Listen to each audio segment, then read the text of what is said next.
Pushpa 2 trailer ఎలా ఉందంటే నేనైతే ఎక్స్పెక్ట్ చేసిన కన్నా చాలా బాగుంది బాబాయ్. Cut cut cut cut shots ఉన్నా చాలా బాగుంది. అంటే అక్కడున్న మార్కెట్ ని పుష్పరాజు ఎలా హ్యాండిల్ చేస్తాడు, పుష్పరాజు గారి రూల్ ఎలా ఉంటది అనేది కళ్ళకు కట్టినట్టు చూపించాడు. అన్నిటికి మించి విలన్స్ ఎక్కువయ్యారు పుష్పలో. పుష్ప 2 లో ఎలా లీడ్ చేస్తాడో, మార్కెట్ స్టాండర్డ్స్ ఎలా పెంచుతాడో నెక్స్ట్ లెవెల్ లో చూపిస్తున్నారు. అయితే పుష్పలో మనకి క్లైమాక్స్ లో చూపించారు కదా, మంగళం సీను, జాలి రెడ్డి, మన ఫాఫా, అందులో మంగళం సీన్ తో పాటు వాళ్ళ భార్య కూడా యాంటీ అయిపోయింది.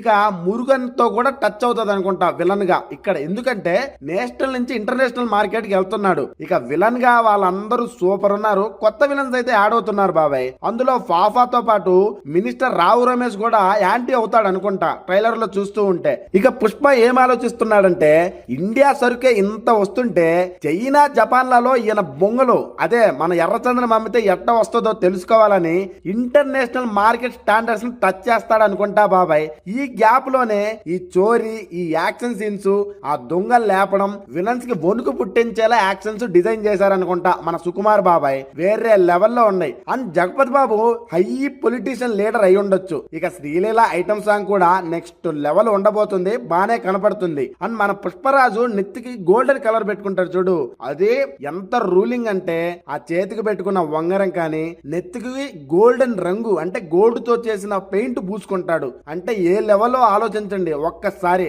అండ్ మన కేశవ తక్కువ చూపించిన వెనకైతే మంచి క్యారెక్టర్ కనపడుతుంది. ఆ క్యారెక్టర్ పవర్ఫుల్ గా ఉన్నాయి. మరి అజయ్ ఉన్నాడు కదా, అంటే అజయ్ కి పుష్పరాజ్ కి మధ్య ఉంటది కదా పుష్ప సినిమాలో. మరి పుష్ప 2 లో వాళ్ళకి ఏ రేంజ్ ఇంపాక్ట్ ఇస్తాడు, మరి అజయ్ కి కాలేలాగా పుష్ప ఎలా ఎదుగుతాడు, ఇంకా నెక్స్ట్ లెవెల్ ఏంటనేది మనం సినిమాలోనే చూడాలి. మరి జాలిరెడ్డి పగ ఎలా తీర్చుకుంటాడు, మంగళం సీన్ పగ ఎలా తీర్చుకుంటాడు, అసలు ఫాఫా ఏ రేంజ్ లో రివెంజ్ తీర్చుకుంటాడు, పుష్ప సామ్రాజ్యాన్ని ఎలా పడగొట్టడానికి వీళ్ళందరూ ప్రయత్నిస్తారో మనం పక్కా సినిమాలో చూడాలి. ఇంటర్నేషనల్ మార్కెట్ ని టచ్ చేసినప్పుడు పుష్ప ఊరకొండడు, మొత్తం సరుకు మొత్తం పార్ట్నర్షిప్ కావాలంటాడు. ఆ గ్యాప్ లో ఇంటర్నేషనల్ మార్కెట్ టచ్ చేసి నేషనల్ నుంచి ఇంటర్నేషనల్ కి వెళ్ళిపోతాడు.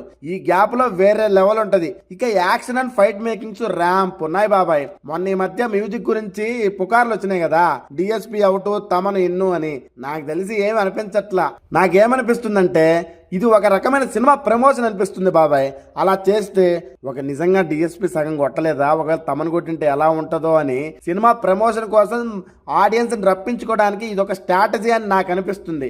ఎందుకంటే డిఎస్పి మ్యూజిక్ అచ్చు కుదిరినట్టు కనబడుతుంది, బట్ సినిమా మొత్తంలో కొన్ని సీన్స్ కి బీజిఎం ఇవ్వకపోవచ్చేమో, అలా కూడా ఉండొచ్చు. బట్ చూడాలి. అండ్ ఆ గోల్డెన్ ఫాంట్ చూపిస్తున్నారు, చాలా బాగుంది బాబాయ్. మరి ఇన్నిటి మధ్య ఏదో సర్ప్రైజింగ్ ఎలిమెంట్ అయితే ఉండబోతుందని నాకు అనిపిస్తుంది. మరి పుష్ప 2 ట్రైలర్ మీకు ఎలా అనిపించింది? పుష్పకి ఇది సార్ నా బ్రాండ్ అంటాడు పుష్ప, కానీ మాకు తెలుగు అంటే సార్ మా బ్రాండ్. అందుకే మీరు కూడా సబ్స్క్రైబ్ చేసి మన పక్కనే ఉన్న బెల్ ఐకాన్ని క్లిక్ చేయండి నాయన.